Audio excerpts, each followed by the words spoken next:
اگر آپ کو میری یہ ویڈیو پسند آئے تو like comment and share subscribe کرنا مت بھولیے۔ السلام علیکم معزز ناظرین، جیسا کہ آپ لوگ جانتے ہیں ہم پڑھ رہے ہیں سیرت نبوی صلی اللہ علیہ وآلہ وسلم، لیکن شروع کرنے سے پہلے میری آپ سب سے گزارش ہے کہ ایک دفعہ نبی کریم صلی اللہ علیہ وآلہ وسلم پر درود شریف پڑھ دیں، اور اس کے بعد جہاں بھی نبی کریم صلی اللہ علیہ وآلہ وسلم کا نام مبارک آئے وہاں پر درود شریف ضرور پڑھیں، اور اگر آپ درود شریف نہیں پڑھ سکتے تو کم از کم صلی اللہ علیہ وآلہ وسلم ضرور کہیں۔ تو چلیں شروع کرتے ہیں۔ اس کا باب نمبر 94 ہے، جس کا نام ہے پہلا عمرہ۔ حضرت خالد بن ولید رضی اللہ تعالیٰ عنہ فرماتے ہیں کہ میں نے خواب میں دیکھا کہ میں ایک انتہائی تنگ اور خشک علاقے میں ہوں، لیکن پھر اچانک وہاں سے نکل کر ایک نہایت سرسبز شاداب اور بہت بڑے علاقے میں پہنچ گیا ہوں۔ اس کے بعد جب ہم نے مدینہ منورہ کی طرف روانہ ہونے کا فیصلہ کیا تو مجھے صفوان ملے۔ میں نے ان سے کہا، صفوان، تم دیکھ رہے ہو کہ محمد صلی اللہ علیہ وسلم عرب و عجم پر چھاتے جا رہے ہیں، اس لیے کیوں نہ ہم بھی ان کے پاس پہنچ کر ان کی اطاعت قبول کر لیں، کیونکہ حقیقت میں ان کی سربلندی خود ہماری ہی سربلندی ہوگی۔ اس پر صفوان نے کہا، میرے علاوہ اگر ساری دنیا بھی ان کی اطاعت قبول کر لے میں پھر بھی نہیں کروں گا۔ اس کا جواب سن کر میں نے سوچا، اس کا باپ اور بھائی جنگ بدر میں مارے گئے ہیں، لہٰذا اس سے امید رکھنا فضول ہے۔ چنانچہ اس سے مایوس ہو کر میں ابو جہل کے بیٹے اکرمہ کے پاس گیا اور اس سے بھی وہی بات کی جو صفوان سے کی تھی، مگر اس نے بھی وہی جواب دیا۔ میں نے کہا، اچھا خیر، لیکن تم میری بات کو راز میں رکھنا۔ جواب میں اکرمہ نے کہا، ٹھیک ہے، میں کسی سے ذکر نہیں کروں گا۔ اس کے بعد میں عثمان بن طلحہ سے ملا، یہ میرا دوست تھا، اس کے بھی بھائی اور باپ وغیرہ غزوہ بدر میں مارے جا چکے تھے، لیکن میں نے اس سے دل کی بات کہہ دی، اس نے فوراً میری بات مان لی۔ ہم نے مدینہ جانے کا وقت، دن اور جگہ طے کر لی۔ ہم دونوں مدینہ منورہ کی طرف روانہ ہوئے۔ ایک مقام پر ہمیں عمرو بن عاص رضی اللہ تعالیٰ عنہ ملے۔ ہمیں دیکھ کر انہوں نے خوشی کا اظہار کیا، ہم نے انہیں مرحبا کیا، اور اس کے بعد عمرو نے پوچھا، آپ لوگ کہاں جا رہے ہو؟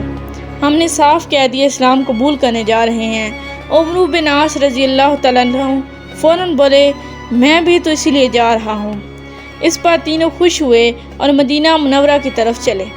آخر حرا کے مقام پر پہنچ کر ہم اپنی سواری سے اترے۔ ادھر اللہ کے رسول صلی اللہ علیہ وسلم کو ہماری آمد کی خبر ہو گئی۔ آپ صلی اللہ علیہ وسلم نے اپنے صحابہ سے ارشاد فرمایا، مکہ نے اپنے جگر پارے تمہارے سامنے لا ڈالے ہیں۔ اس کے بعد ہم اپنے بہترین لباس میں رسول اللہ صلی اللہ علیہ وآلہ وسلم کی خدمت میں حاضر ہونے کے لیے چلے۔ اسی وقت میرے بھائی ولید ہم تک پہنچ گئے اور بولے، جلدی کرو، اللہ کے رسول تمہاری آمد پر بہت خوش ہیں اور تم لوگوں کا انتظار فرما رہے ہیں۔ چنانچہ اب ہم تیزی سے آگے روانہ ہوئے، یہاں تک کہ حضور صلی اللہ علیہ وآلہ وسلم کے سامنے پہنچ گئے۔ ہم نے آپ صلی اللہ علیہ وسلم کو سلام کیا، آپ صلی اللہ علیہ وسلم نے گرم جوشی سے سلام کا جواب دیا، اور اس کے بعد میں نے کہا، میں گواہی دیتا ہوں کہ اللہ کے سوا کوئی معبود نہیں، اور یہ کہ آپ اللہ کے رسول ہیں۔ اس پر حضور اکرم صلی اللہ علیہ وسلم نے فرمایا، تمام تعریفیں اسی اللہ کے لیے ہیں جس نے تمہیں ہدایت عطا فرمائی۔ میں جانتا تھا کہ تم عقل مند ہو، اور اسی لیے میری آرزو تھی اور مجھے امید تھی کہ تم خیر کی طرف ضرور جھکو گے۔ اس کے بعد میں نے عرض کیا، اللہ کے رسول اللہ تعالیٰ سے دعا فرمائیں کہ وہ میری ان غلطیوں کو معاف فرما دیں جو میں نے آپ کے مقابلے میں آ کر کی ہیں۔ حضور اکرم صلی اللہ علیہ وسلم نے ارشاد فرمایا، اسلام قبول کرنا سابقہ تمام غلطیوں اور گناہوں کو مٹا دیتا ہے۔ اسی طرح عمرو بن عاص اور عثمان بن طلحہ رضی اللہ تعالیٰ عنہ آگے اور انہوں نے بھی اسلام قبول کیا۔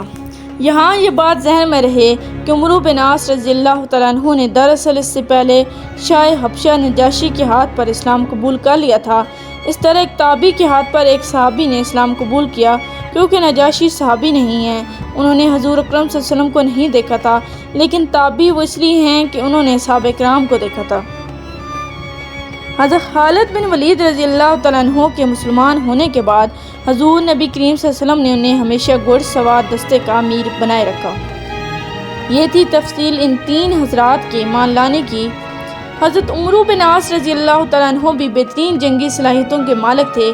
وہ خود فرماتے ہیں کہ اللہ کی قسم، ہمارے مسلمان ہونے کے بعد اللہ کے رسول نے جنگی معاملات میں میرے اور خالد بن ولید رضی اللہ تعالیٰ عنہ کے برابر کسی کو نہیں سمجھا۔ پھر حضرت ابوبکر صدیق رضی اللہ تعالیٰ عنہ کے خلافت کے دوران بھی ہمارا یہی درجہ رہا۔ صلح حدیبیہ میں طے پایا تھا کہ مسلمان اس سال تو عمرہ کیے بغیر لوٹ جائیں گے، البتہ انہیں آئندہ سال عمرہ کرنے کی اجازت ہوگی۔ اس معاہدے کی روح سے حضرت صلی اللہ علیہ وسلم عمرہ قضاء کی نیت کر کے مدینہ منورہ سے روانہ ہوئے۔ اس موقع پر حضرت صلی اللہ علیہ وسلم کے ساتھ 2000 صحابہ تھے۔ روانہ ہوتے وقت حضور اکرم صلی اللہ علیہ وسلم نے اعلان فرمایا تھا کہ جو لوگ صلح حدیبیہ کے موقع پر موجود تھے ان سب کو ساتھ چلنا ضروری ہے۔ چنانچہ وہ سبھی صحابہ ساتھ روانہ ہوئے۔ ان کے علاوہ کچھ وہ تھے جو حدیبیہ میں شریک نہیں تھے۔ حضور اکرم صلی اللہ علیہ وسلم کے ساتھ قربانی کے جانور بھی تھے۔ اس سفر میں حضور اکرم صلی اللہ علیہ وسلم نے احتیاط کے طور پر ہتھیار بھی ساتھ لیے دیے تھے۔ مسلمانوں میں سے 100 آدمی گھڑ سوار تھے۔ ان کے امیر محمد بن مسلمہ رضی اللہ تعالیٰ عنہ تھے۔ حضور اکرم صلی اللہ علیہ وسلم نے مسجد نبوی کے دروازے پر احرام باندھ لیا تھا۔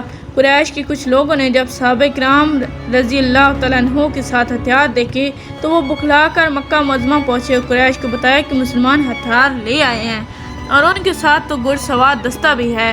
قریش یہ سن کر بدحواس کہنے لگے، ہم نے تو کوئی ایسی حرکت نہیں کی جو اس معاہدے کے خلاف ہو، بلکہ ہم معاہدے کے پابند ہیں۔ جب تک صلح نامے کی مدت باقی ہے ہم اس کی پابندی کریں گے۔ پھر آخر محمد صلی اللہ علیہ وسلم کس بنیاد پر ہم سے جنگ کرنے آئے ہیں؟ آخر قریش نے مکرز بن حفص کو قریش کی ایک جماعت کے ساتھ روانہ کیا۔ انہوں نے آپ سے ملاقات کی اور کہا آپ ہتھیار بند ہو کر حرم میں داخل ہونا چاہتے ہیں، جبکہ معاہدہ یہ نہیں ہوا تھا۔ اس پر آپ صلی اللہ علیہ وسلم نے فرمایا ہم ہتھیار لے کر حرم میں داخل نہیں ہوں گے، معاہدے کے تحت صرف میانوں میں رکھی ہوئی تلواریں ہمارے ساتھ ہوں گی، باقی ہتھیار ہم باہر چھوڑ کر جائیں گے۔ مکرز نے آپ صلی اللہ علیہ وسلم کی بات سن کر اطمینان کا اظہار کیا اور قریش کو جا کر اطمینان دلایا۔ جب حضور اکرم صلی اللہ علیہ وسلم کے مکہ معظمہ میں داخلے کا وقت آیا تو قریش کے بڑے بڑے سردار مکہ معظمہ سے نکل کر کہیں چلے گئے۔ ان لوگوں کو حضور اکرم صلی اللہ علیہ وسلم سے بغض تھا، دشمنی تھی۔ وہ مکہ معظمہ میں حضور اکرم صلی اللہ علیہ وسلم کو برداشت نہیں کر سکتے تھے، اس لیے نکل گئے۔ آخر آپ صلی اللہ علیہ وسلم اور صحابہ کرام رضی اللہ تعالیٰ عنہ مکہ معظمہ میں داخل ہوئے۔ حضور اکرم صلی اللہ علیہ وسلم اس وقت اپنی اونٹنی قصوہ پر سوار تھے۔ صحابہ کرام رضی اللہ تعالیٰ عنہ آپ صلی اللہ علیہ وسلم کے دائیں بائیں تلواریں لیے چل رہے تھے اور سب لبیک اللہم لبیک پڑھ رہے تھے۔ روانہ ہونے سے پہلے باقی ہتھیار آپ صلی اللہ علیہ وسلم نے ایک جگہ محفوظ کرا دیے تھے، وہ جگہ حرم سے قریب ہی تھی۔ مسلمانوں کی ایک جماعت کو ان ہتھیاروں کی نگرانی کے لیے مقرر کیا گیا تھا۔ مکہ کے مشرکوں نے مسلمانوں کو بہت مدت بعد دیکھا تھا، انہیں کمزور سے کمزور لگے تو آپس میں کہنے لگے یثرب کے بخار نے مہاجرین کو کمزور کر دیا۔ یہ بات آپ صلی اللہ علیہ وسلم تک پہنچی تو حکم فرمایا اللہ تعالیٰ اس شخص پر رحمت فرمائے گا جن مشرکوں کو اپنی جسمانی طاقت دکھائے گا۔ اس بنیاد پر آپ صلی اللہ علیہ وسلم نے صحابہ کرام رضی اللہ تعالیٰ عنہ کو حکم دیا کہ طواف کے پہلے 3 چکروں میں رمل کریں، یعنی اکڑ اکڑ کر سینے تان کر چلیں اور مشرکین کو دکھا دیں کہ ہم پوری طرح طاقتور ہیں۔ اس کے بعد جب مسلمانوں نے رمل شروع کیا تو مکہ کے دوسرے مشرکوں نے ان مشرکوں سے جنہوں نے مسلمانوں کو کمزور بتایا تھا کہا کہ تم تو کہہ رہے تھے کہ انہیں یثرب کے بخار نے کمزور کر دیا، حالانکہ یہ تو پوری طاقتور نظر آ رہے ہیں۔ اس پر حضرت صلی اللہ علیہ وسلم نے اپنی چادر اس طرح اپنی پر ڈال رکھی تھی کہ دایاں کندھا کھلا تھا اور اس کا پہلو بائیں کندھے پر تھا۔ چنانچہ تمام صحابہ کرام رضی اللہ تعالیٰ عنہ نے بھی ایسا ہی کر لیا۔ اس طرح چادر لینے کو استباق کہتے ہیں اور اکڑ کر چلنے کو رمل کہتے ہیں۔ یہ اسلام میں پہلا استباق اور پہلا رمل تھا۔ اب حج کرنے والوں ہوں یا عمرہ کرنے والے، انہیں یہ دونوں کام کرنے ہوتے ہیں۔ نبی کریم صلی اللہ علیہ وسلم معاہدے کے مطابق 3 دن تک مکہ معظمہ میں ٹھہرے۔ 3 دن پورے ہونے پر آپ صلی اللہ علیہ وسلم مکہ معظمہ سے باہر نکل آئے۔ اس دوران آپ صلی اللہ علیہ وسلم نے حضرت میمونہ بنت حارث رضی اللہ تعالیٰ عنہ سے نکاح فرمایا اور ان کا پہلا نام برا تھا۔ حضور اکرم صلی اللہ علیہ وسلم نے نام تبدیل کر کے میمونہ رکھا۔ اب تک کے لیے اتنا ہی، ملتے ہیں اگلے باب میں، تب تک کے لیے اللہ حافظ۔ Please like, subscribe and share our channel and press the bell icon for more videos.